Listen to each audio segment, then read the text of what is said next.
My boss thought he could get away with anything, until karma came knocking. The email from HR arrived at 4:57 p.m. on a Friday, 3 minutes before the weekend. Mandatory team meeting, Monday, 8 a.m., conference room C. No explanation, no agenda. Just Alan's name in the CC field, a digital fingerprint at a crime scene. I knew immediately what it meant. My stomach dropped to the floor. 6 months of meticulous planning was about to unravel because someone talked. And Alan, my nightmare of a boss, was about to win again. Let me back up. I never thought I'd become the person who orchestrates a takedown of their superior. I was always the reliable employee, the one who keeps their head down and does the work. 5 years at Meridian Technologies had transformed me from a wide-eyed college graduate into, well, someone who understood how the real world works. And the real world, as I'd learned, often lets people like Alan Parker thrive. Alan became our department head 18 months ago after our previous manager, Diane, took early retirement. The contrast couldn't have been more stark. Where Diane led with empathy and experience, Alan ruled through intimidation and manipulation.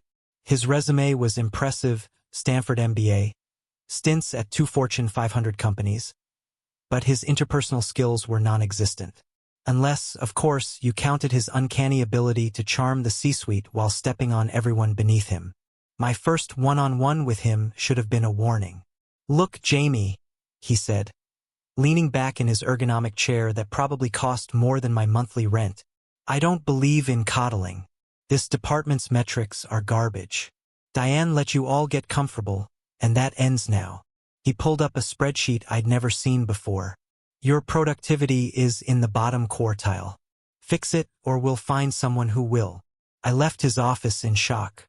I'd received nothing but praise from Diane for years. My clients specifically requested to work with me. But according to Alan's mysterious metrics, I was underperforming. I later learned he'd said something similar to everyone on the team. It was his first power move: destabilize us all, make us compete against each other, and position himself as the unquestionable authority. It worked.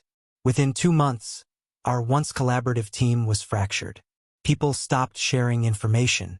Lunch breaks became solitary affairs with everyone hunched over their keyboards, afraid to be seen as unproductive. But that was just the beginning. The incident with Priya was what truly opened my eyes to who Alan really was. Priya Sharma was our team's rising star, a brilliant analyst who could find patterns in data nobody else could see.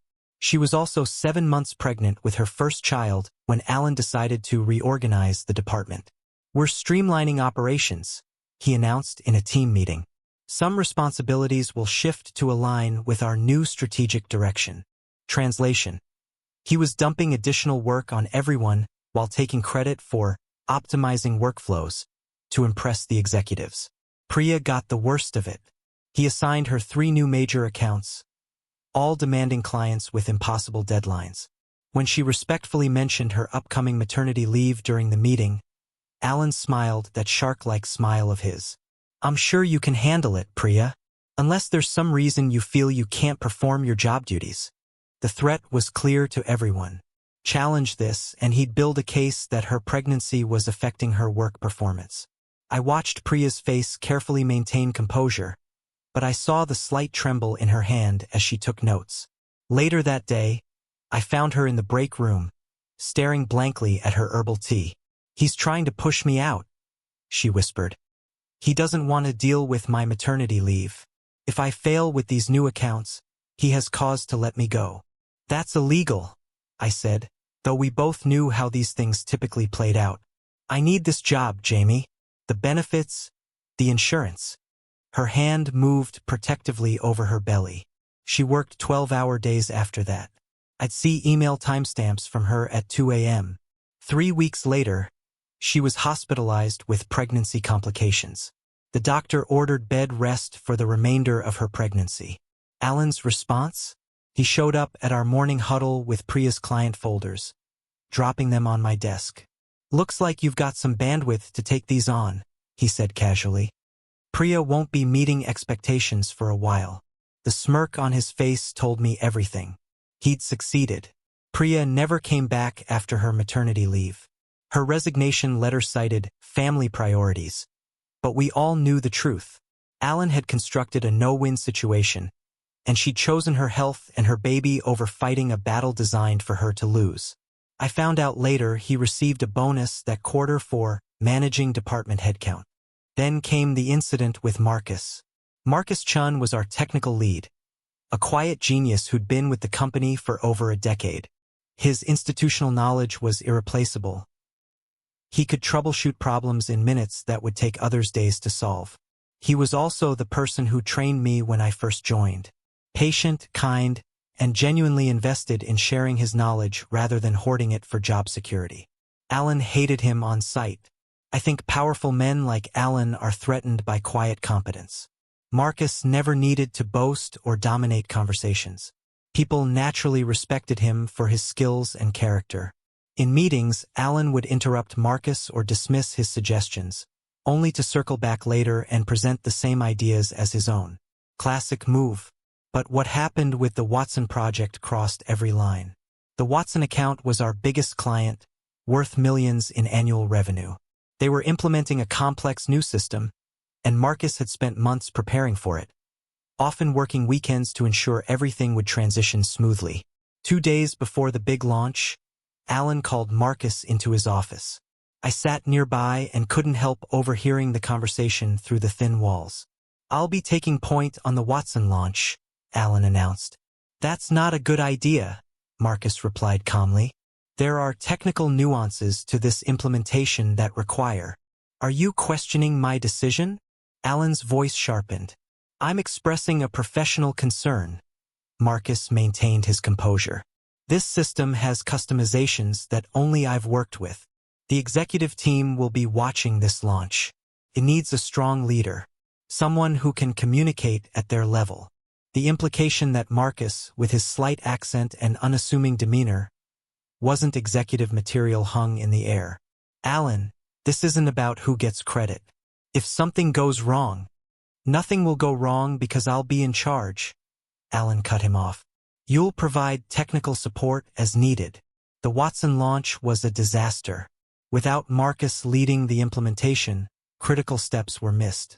The system crashed 3 times during the demonstration for their C-suite. And Alan? He blamed Marcus, in front of everyone. Unfortunately, the technical preparation for this launch was inadequate. He told the room full of executives and Watson representatives, "Marcus, perhaps you can explain why these issues weren't identified in testing?" I watched Marcus's face as he absorbed the public betrayal. 10 years of spotless work, and Alan had just demolished his reputation in 5 minutes. Marcus resigned the following week. His goodbye email was gracious, mentioning nothing about Alan or the Watson debacle. But we all understood what had happened.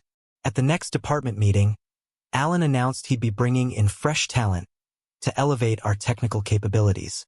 No mention of the decade of expertise we'd just lost. The final straw wasn't what Alan did to me. It was what he did to Zoe. Zoe Williams was our newest team member, just 23 and in her first job out of college. Enthusiastic, creative, and eager to learn. She reminded me of myself 5 years ago, before corporate politics had scraped away some of my optimism. Alan has a pattern with new female employees. First comes the charm, offensive compliments, attention, mentorship offers. Then the gradual boundary testing, late-night texts about urgent work matters, unnecessary shoulder touches during conversations, comments about appearance disguised as professional feedback. I recognized the pattern immediately with Zoe and tried to warn her subtly. "If you ever feel uncomfortable about anything, my door is always open." She looked confused then. 3 months later, she looked desperate. I found her crying in the stairwell after what should have been her performance review.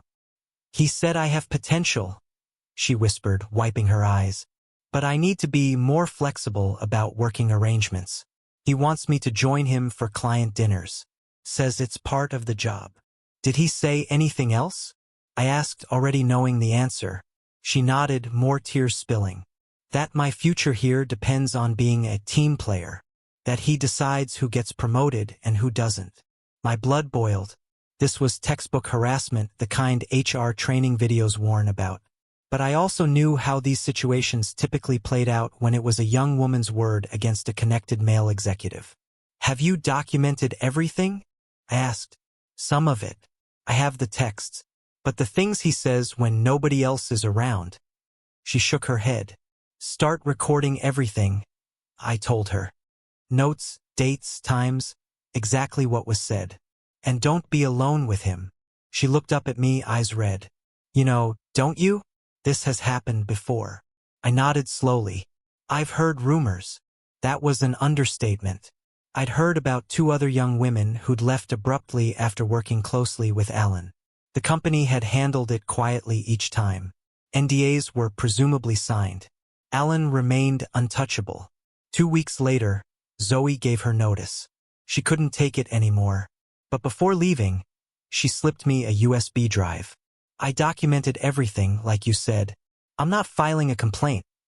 I just want to move on with my life. But someone should know. Someone should have proof." I stared at the small device in my palm, feeling its weight and what it represented. "Are you sure?" I asked. "I won't be the last," she said quietly. "Maybe it can help someone else." That night, I viewed the contents.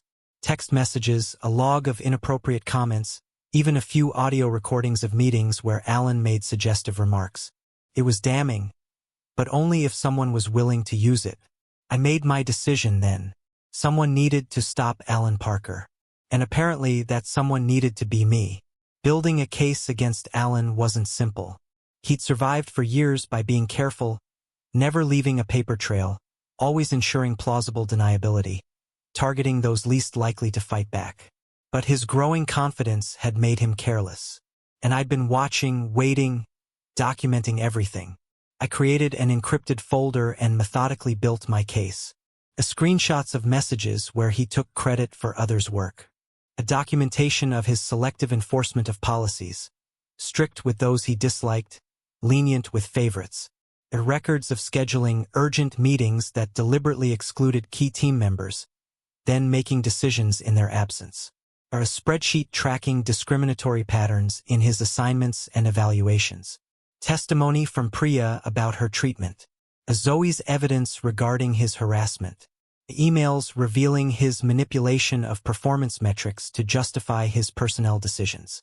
I even found evidence that Alan had been artificially deflating our department's results before presenting them to leadership, then implementing minor changes and taking credit for dramatic improvements that were simply a return to actual baseline performance. It took 6 months of careful collection. 6 months of watching additional good people leave. 6 months of pretending I wasn't building a case against my boss. My plan was to present everything to our VP of Operations, Linda Matsuda, who was known for her integrity. She'd been traveling on an extended international assignment, but was scheduled to return next week.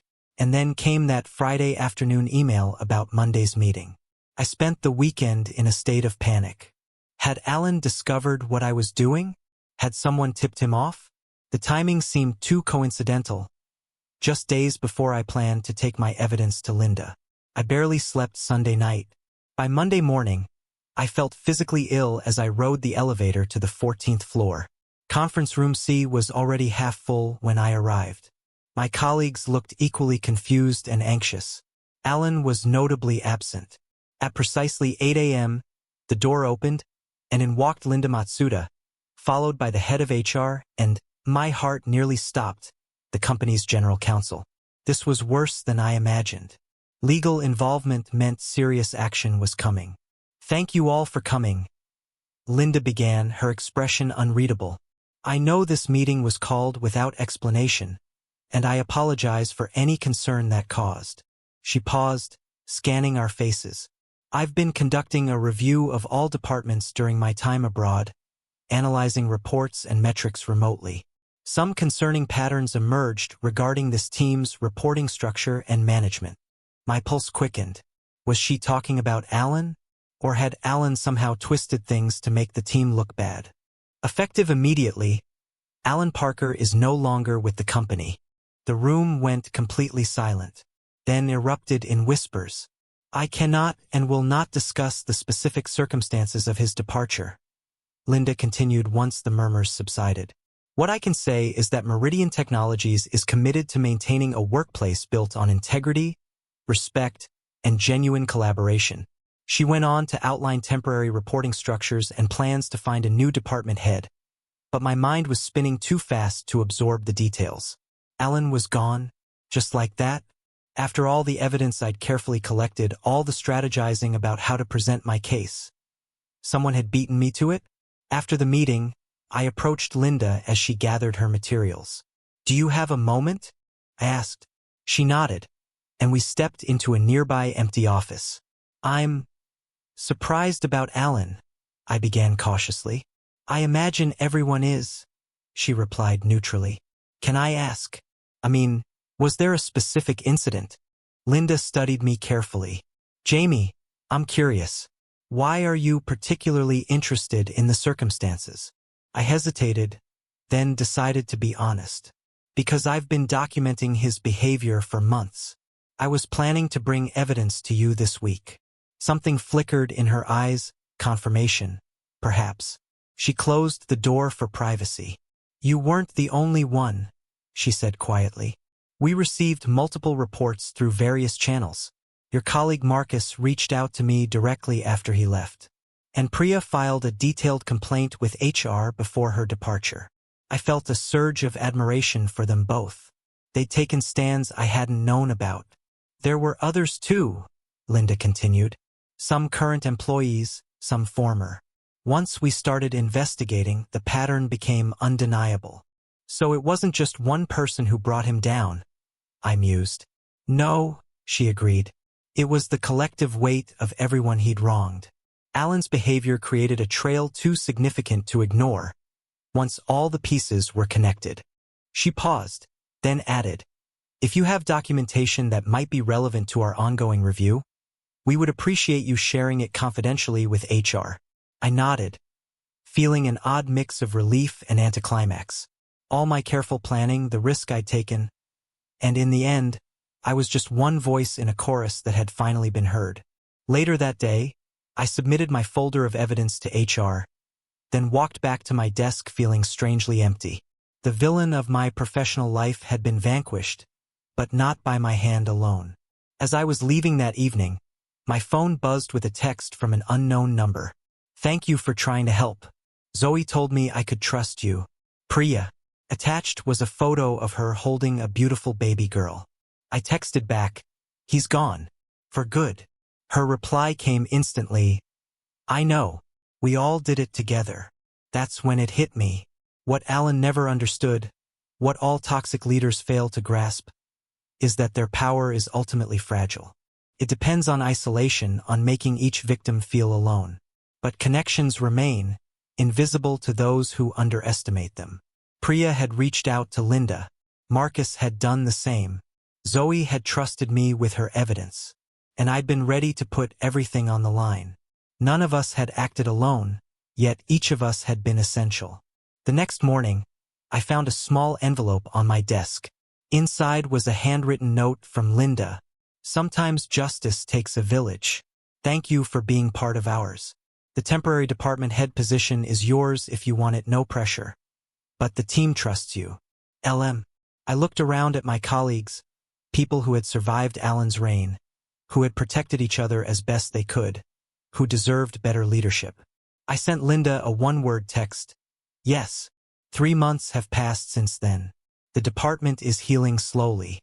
Trust doesn't rebuild overnight, but we're getting there." Marcus returned as a senior advisor after Linda personally reached out to him. Priya is consulting part-time while enjoying motherhood. We've even created more flexible work arrangements for parents, something Alan had always claimed was operationally impossible. Yesterday, I received an interesting email. Alan has been applying for executive positions at other companies in our industry. 3 different hiring managers have reached out to me for off-the-record insights about working with him.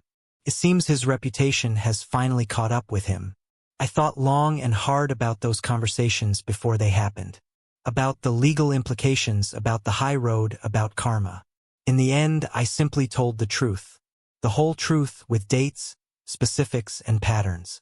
No embellishment needed, his actions spoke for themselves. Sometimes I wonder if Alan ever reflects on how it all unraveled for him.